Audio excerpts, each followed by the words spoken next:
Shalom. Thank you, Non, for the introduction.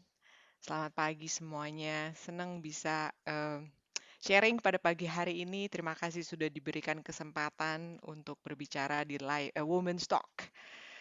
So, pagi ini eh, judul sharing saya adalah Do You Love Me? Kalau ada pacar lagi tanya, Do you love me? Wah, itu rasanya kayaknya bagaimana gitu ya. Nah, tapi pertanyaan do you love me juga bisa diartikan sesuatu yang bisa kita pelajarin pada hari ini. Firman yang saya ambil dari pagi hari ini adalah dari Yohanes 21 ayat 15 sampai 19. Kita boleh baca ya bersama-sama. Setelah mereka makan pagi, Yesus berkata, ini dari The Passion Translation ya. Yesus berkata kepada Petrus si batu karang, Simon, anak Yohanes, apakah kamu terbakar oleh kasihmu padaku melebihi ini semua? Petrus menjawab, ya Tuhan, kamu tahu bahwa aku mengasihimu. Yesus berkata, kalau begitu peliharalah domba-dombaku. Kata kasih di sini saya garis bawahi karena eh, Tuhan Yesus di sini mengatakan kasih yang di sini adalah kasih bentuknya agapao ya, agape. Apakah dia menanyakan kepada Petrus, dia menanyakan kepada Simon, apakah engkau mencintai aku melebihi semua ini? Karena kalau kita lihat di konteks Yohanes 21, Petrus itu sudah kita kenal sebagai seorang leader ya. Kalau ada yang ingat di Matthew 4, kalau salah ayat 19 itu Tuhan Yesus memanggil Petrus untuk manggil Simon ya sebelum dia ganti namanya jadi Petrus, manggil Simon untuk ikut dia, eh, lalu suruh meninggalkan jalannya semua terus ikut dia. Akhirnya Simon dan kawan-kawan nelayannya ikut dia. Itu adalah 3 tahun sebelum ini. Kira-kira ini adalah sesudah Tuhan Yesus bangkit ya, Yohanes 21 ini. Tapi Simon Petrus ini menyangkal Tuhan Yesus. Padahal dia itu, kalau kita lihat ceritanya Petrus ya, dia itu yang paling membara. Bahkan ada satu firman di Matius juga dia berkata, di Yohanes 3 juga ada. Yohanes 3 ayat 13 dia berkata, ehm, apapun yang engkau lakukan Tuhan, aku juga berani memberikan hidupku, ya, lay down my life to you. Tapi sesudah itu Tuhan Yesus juga bilang sebelum ayam berkokok, kamu akan menyangkal aku 3 kali. Kontras sekali ya. Kalau kita melihat karakternya Simon Petrus ini, dia bisa gitu menggebu-gebu berkata, mengeluarkan kata-kata bahwa dia mengasihi Yesus. Tapi sesudah itu dia menyangkal. Nah, pada saat Yohanes 21 ini ditulis, dia itu sudah seperti orang yang kehilangan semangat ya untuk ikut Tuhan Yesus. Karena dia pikir dia udah menyangkal Tuhan Yesus 3 kali, ya udahlah kita balik aja lah jadi nelayan. Nah, karena dia ini sebagai leader, dia membawa teman-temannya itu juga jadi patah semangat. Makanya Tuhan Yesus itu perlu menemui dia, perlu datang menemui dia untuk apa? Untuk apa sebenarnya Tuhan Yesus mengatakan di situ? Nanti kita lihat ya. Kalau kita lihat karakter-karakter Petrus ya, dia seorang leader yang juga berlaku tidak taat. Dan karena ketidaktaatannya itu juga dia bisa mempengaruhi teman-temannya yang lain. Dia juga sebenarnya disuruh Tuhan untuk menunggu Tuhan di padang gurun, dia di gunung gitu ya, tapi dia mengambil keputusan untuk tidak taat dalam pelayanan, bahkan mau meninggalkan pelayanan itu dan mau kembali menjadi penjala ikan. Ini semua ada alasannya ya. Tadi saya udah bilang mengapa Petrus melakukan ini, karena dia sudah menyangkal Yesus 3 kali. Dia merasa tidak cakap lagi, merasa inadequate, merasa bersalah, ya, merasa lemah. Petrus juga adalah seseorang yang kurang sabar ya, impatient, ya. Dan dia pada saat itu bersama dengan muridnya yang lain pun dia belum menerima Roh Kudus. Jadi dia tuh meragukan sekali kemampuan dia. Ya, bahkan untuk meneruskan atau melanjutkan suatu pelayanan, Petrus juga nggak yakin gitu loh.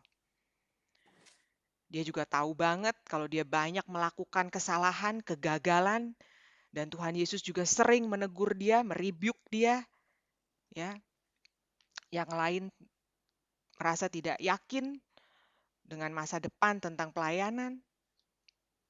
Walaupun sebenarnya pada saat Yohanes 21 ini mereka tuh udah lihat Tuhan Yesus loh bangkit 3 kali loh. Tapi masih dia hilang semangat. Saya ngebayangin ya waktu saya pelajarin firman ini.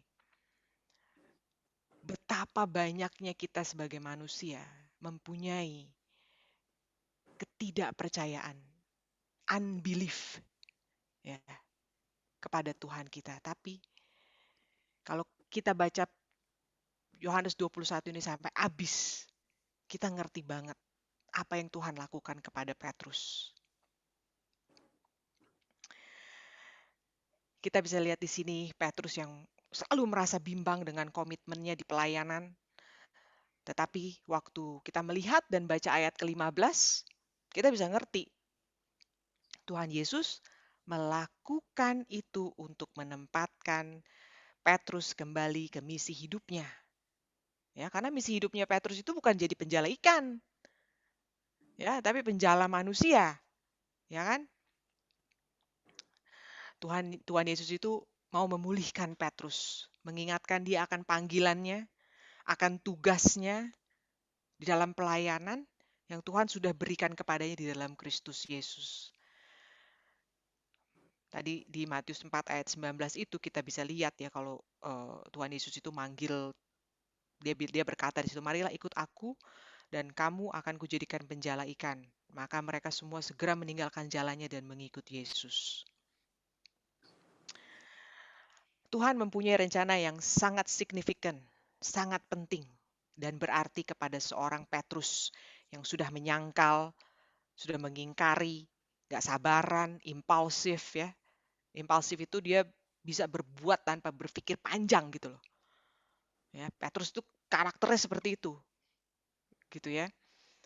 Nah, dari section ini kita bisa melihat apa yang menjadi esensi hal terpenting untuk setiap orang yang percaya mengenai hal kesetiaan ya. Dan barang siapa yang mau melayani Tuhan, inilah eh, komitmen seorang Kristen, ya, karakter seorang Kristen yang harus kita punyai dengan melihat apa yang Tuhan lakukan dari Petrus di sini. Mari kita kembali ke ayat 16 sampai 19.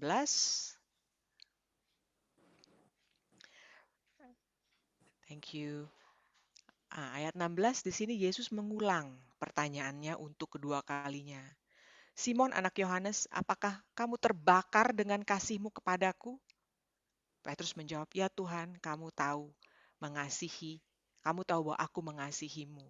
Yesus berkata, kalau begitu peliharalah domba-dombaku. Setiap dalam dua pertanyaan ini Yesus mengarahkan unconditional love ya, menanyakan tentang agape love. Tapi dengan dua kali ini jawaban Petrus selalu dengan phileo love. Kasih yang hanya sebatas affectionate gitu loh. Bukan kasih yang benar-benar setia dan mau meninggalkan apa saja untuk Tuhan. Ya. Petrus ini seringkali mengingatkan kita ya kepada tabiat kita sendiri ya, terutama saya ya. Waktu saya baca ini, saya diingetin Tuhan berapa kali saya ditaruh di pelayanan, saya mau mundur. Saya mau mundur karena eh, merasa saya nggak nggak adequate gitu ya, nggak mampu.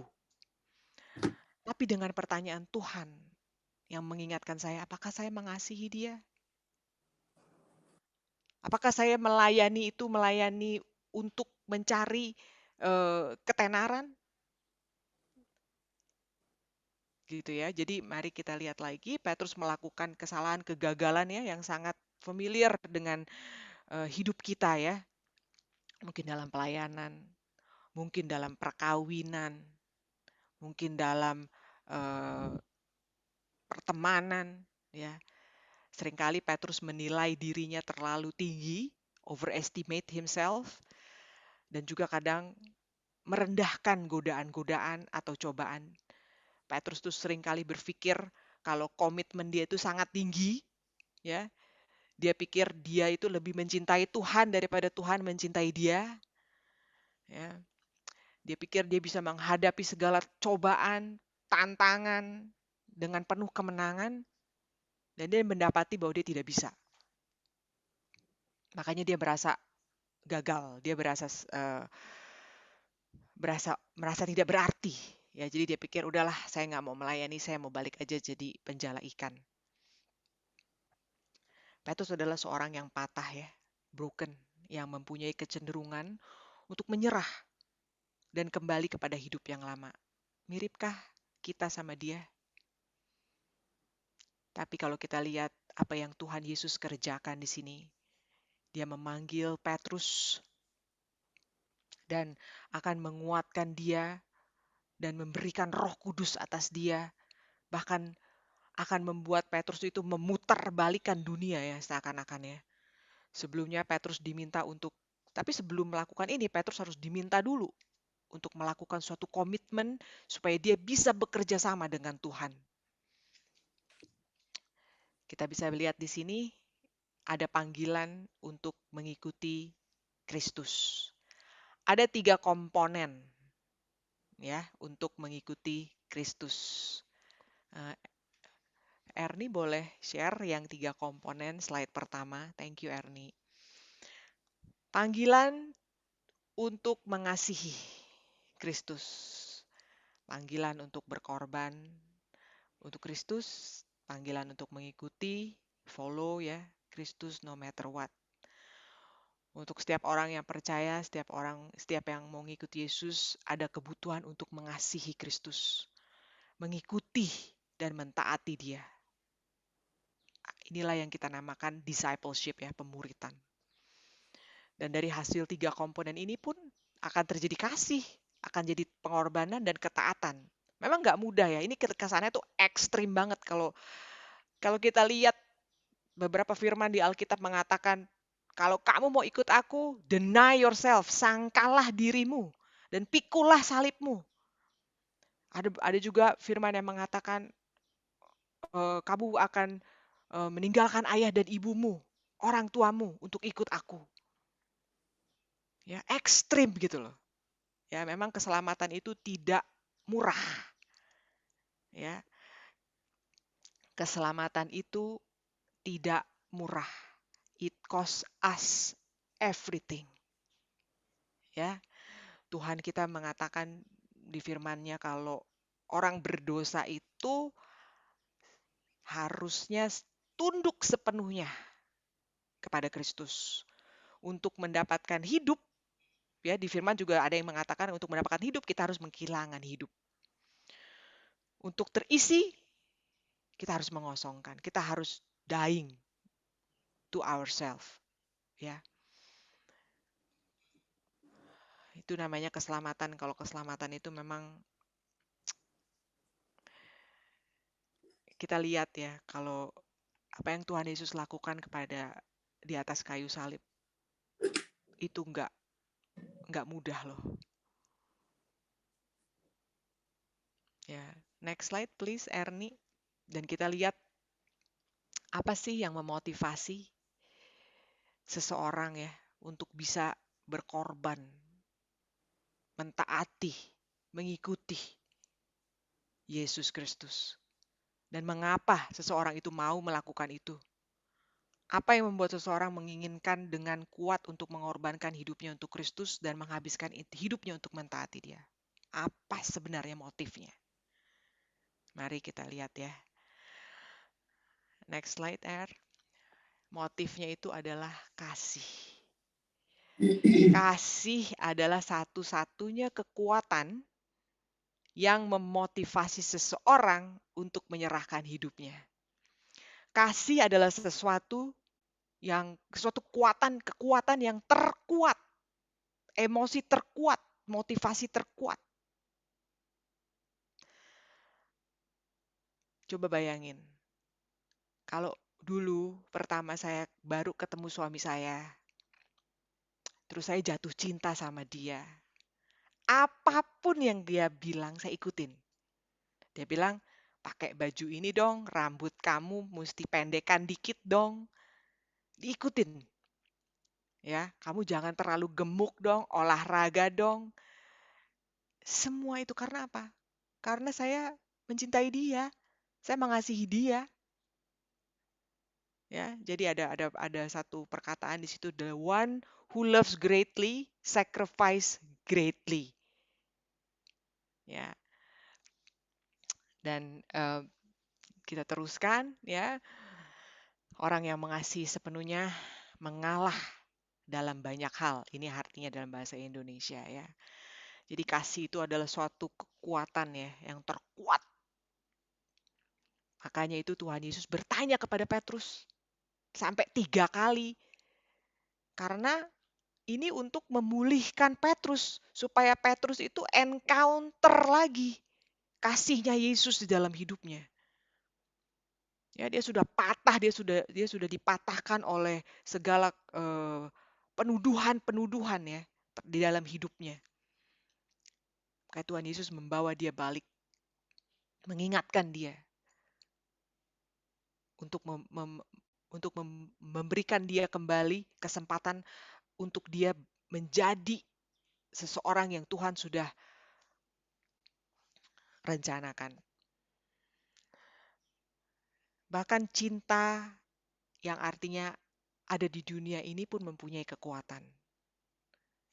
Ya, cinta yang ada di dunia ini bisa membuat seseorang itu menjadi terbaik atau menjadi terburuk. Ya, cinta di dalam kata duniawi gitu ya, bukan dalam kasih Yesus ya.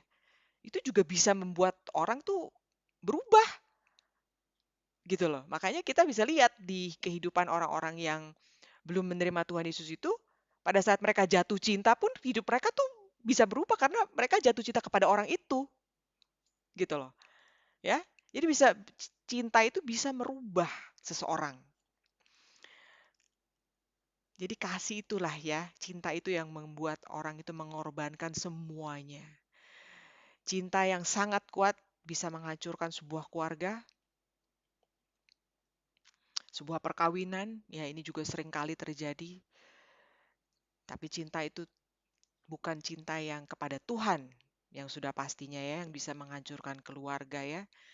Saya kemarin ini baru jadi moderator ya untuk satu talk show yang sedang ngomongin film layangan putus itu ya. Kalau kita harus cinta kepada Tuhan, kita mempunyai kekuatan untuk mencintai pasangan kita ya. Nah, cinta ini juga bisa membuat seseorang itu ya, cinta yang dalam bentuk duniawi ini juga bisa membuat seseorang itu menjadi pemabuk. Ya, orang kalau ditolak cintanya, wah frustasi. Ya, bisa ada yang bunuh diri gitu, bisa sampai jadi bunuh diri gitu ya. Maka itu cinta adalah emosi yang kuat dan dahsyat pada level manusia. Di Yohanes 15 ayat 13 tertulis, tidak ada kasih yang lebih besar daripada kasih seseorang yang memberikan nyawanya kepada sahabatnya. Kita mengikuti, menuruti cinta. Mengikuti sesuatu ataupun seseorang yang kita cintai, ataupun objek, pengalaman, nowadays Twitter, Instagram, ya. Wah, itu pengikutnya kalau ada satu toko tuh begitu bisa 1 juta 1 juta gitu ya. Saya bayangin kalau Tuhan Yesus pengikutnya sampai berapa banyak gitu ya kalau Tuhan Yesus punya account di Instagram gitu ya. Jadi kasih itu sebenarnya satu motivator yang paling kuat. Nah, maka itu tertulis juga di dalam Matius 22 ayat 37. Kasihilah Tuhan Allahmu dengan segenap hatimu dan dengan segenap jiwamu dan dengan segenap akal budimu. Inilah yang seharusnya membuat kita menjadikan kasih Tuhan itu, mengasihi Tuhan itu menjadi prinsip kita setiap hari.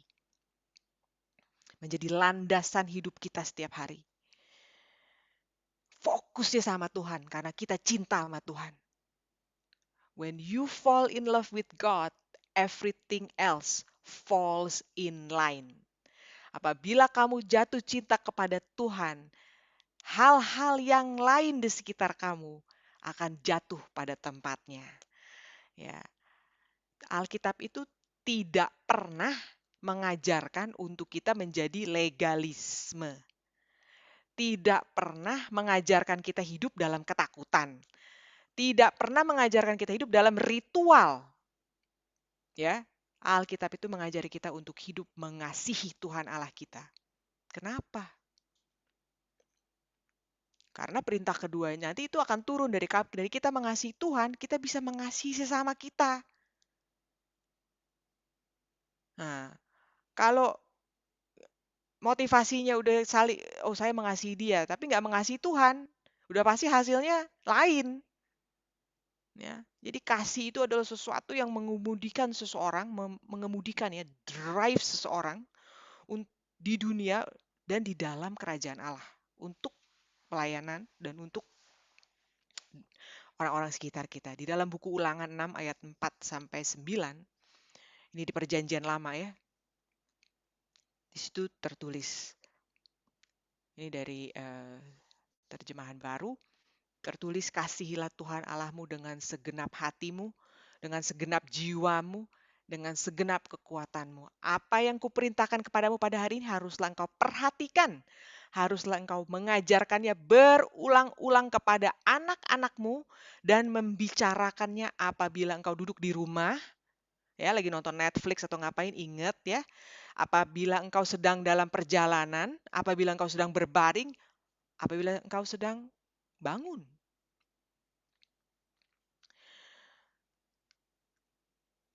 Haruslah juga engkau mengikatkannya sebagai tanda pada tanganmu, dan haruslah itu menjadi lambang di dahimu, dan haruslah engkau menuliskannya di tiang pintu rumahmu dan pintu gerbangmu. Apa yang harus engkau tuliskan? Kasihilah, bahwa Tuhan itu satu.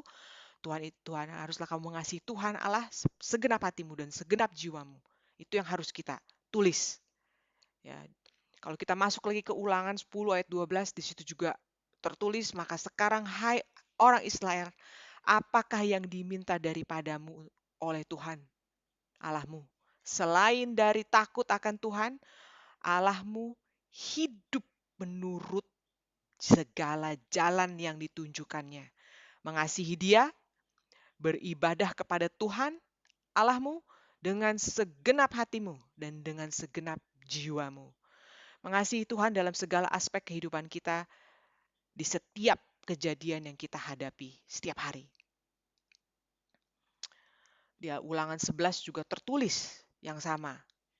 Jadi dari perjanjian lama sampai ke perjanjian baru, Tuhan itu mengajari kita untuk mengasihi Dia. Tapi kebanyakan orang di dunia ini fokusnya beralih. Ya, sama seperti Petrus, dia bisa overestimate, dia bisa sangat pede ya kalau dia yakin apa yang dia lakukan itu, kalau komitmen dia itu sangat tinggi.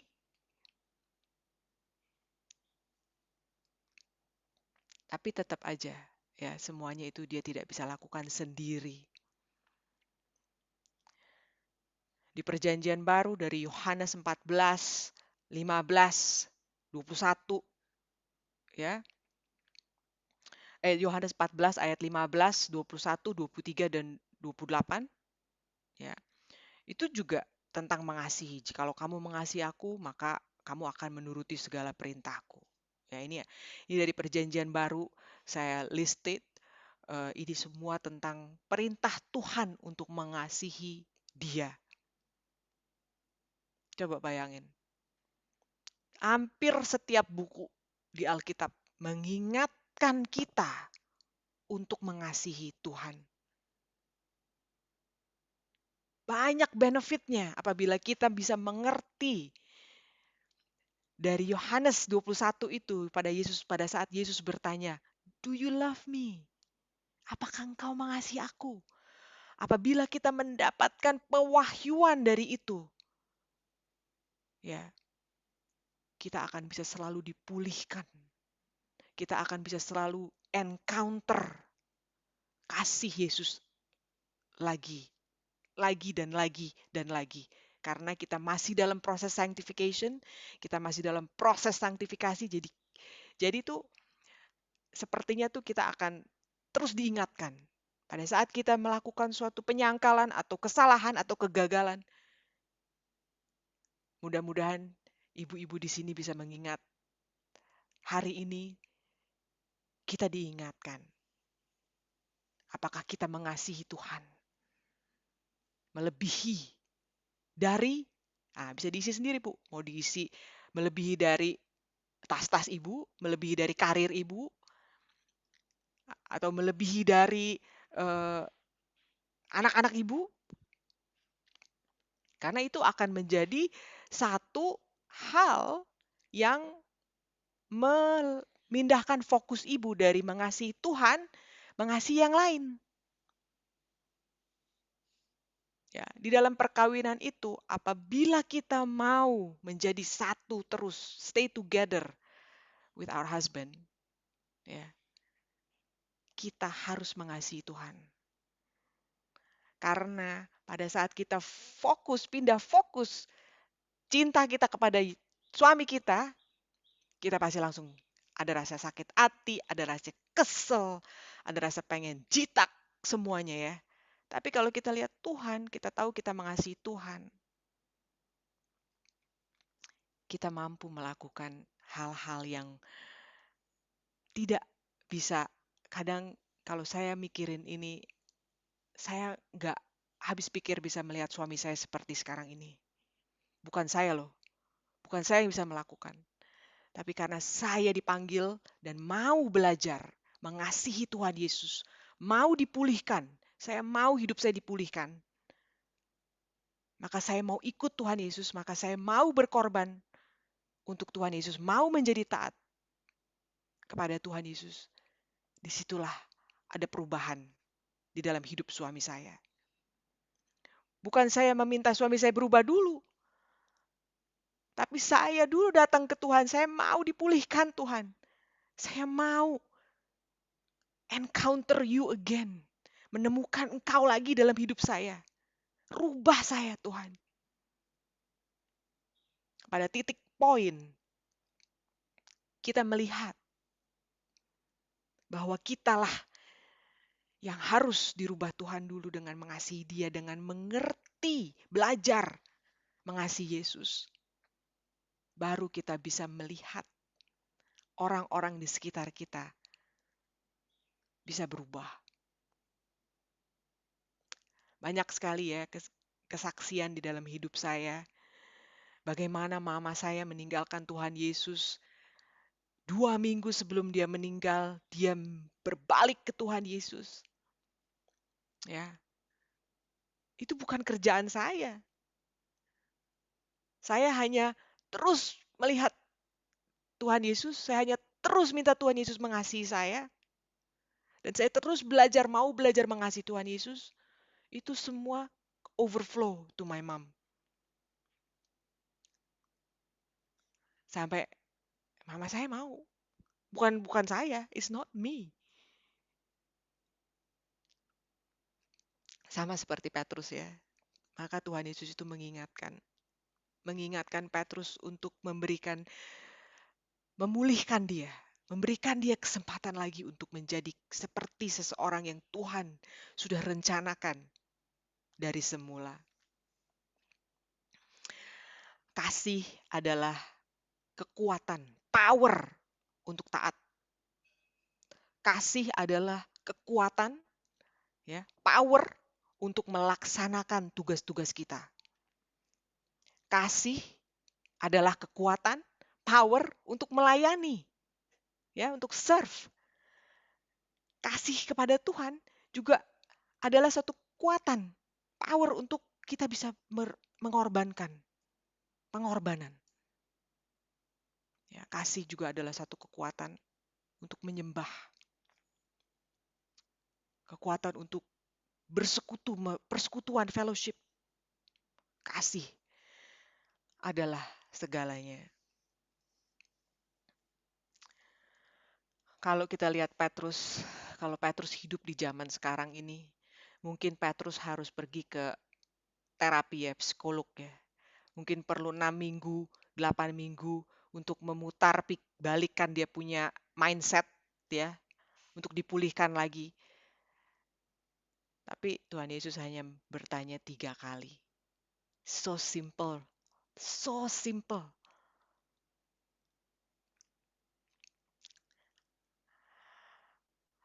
John Calvin di situ mengatakan, Ernie boleh di-share slides-nya John Calvin atau C.S. Lewis.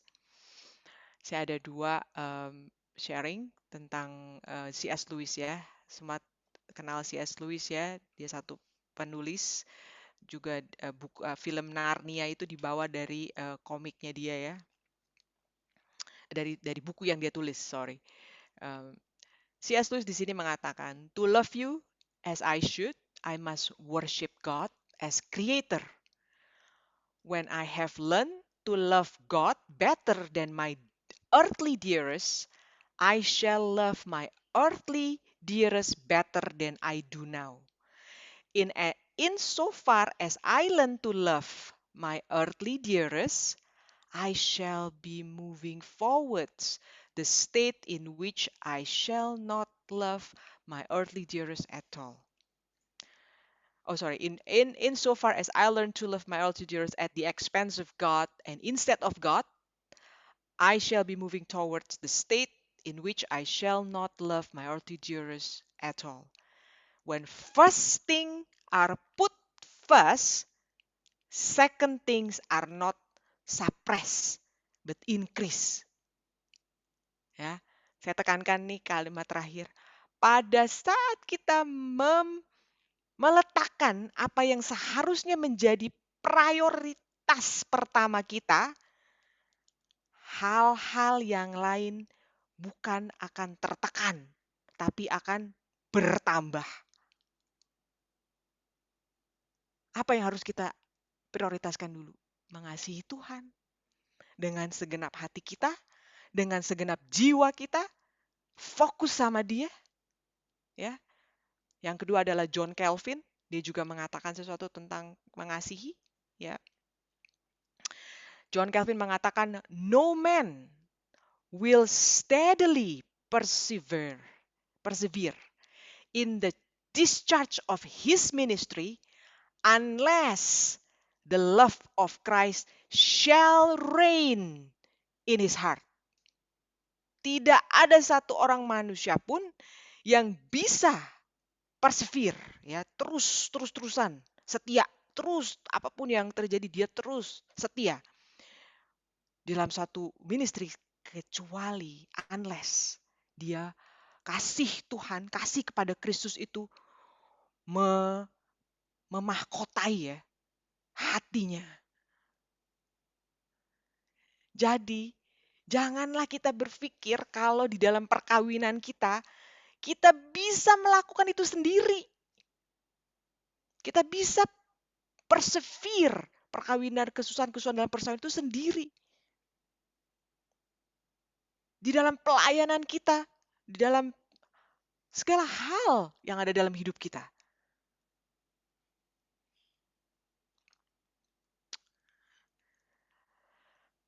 So, ini sudah menjadi the last slide ya. Pertanyaan saya, ini ada satu statement, seorang Kristen yang mempunyai komitmen, dia akan didorong, compelled, ya, driven, dikemudikan oleh kasih Kristus. Dan itu harus terlihat dari kehidupannya sehari-hari.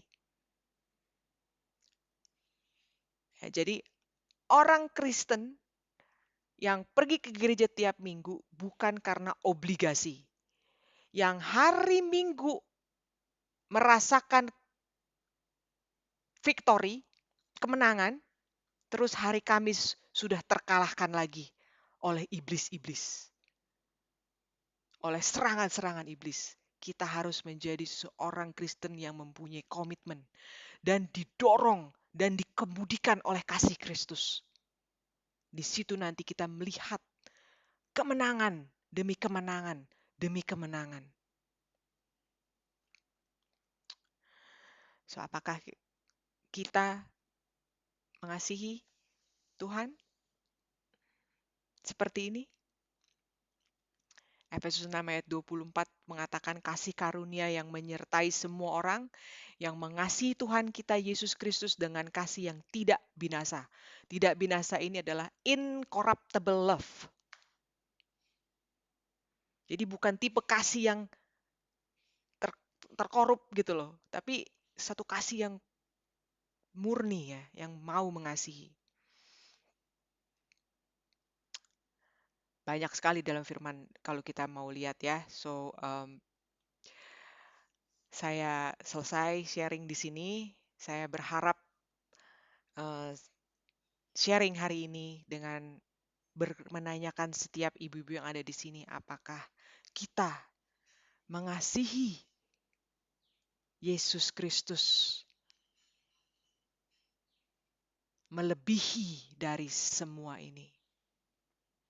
Apakah kita meletakkan ajaran Tuhan pertama kali dalam hidup kita? Put first things first. Then the second things will not be suppressed, but increase. Haleluya.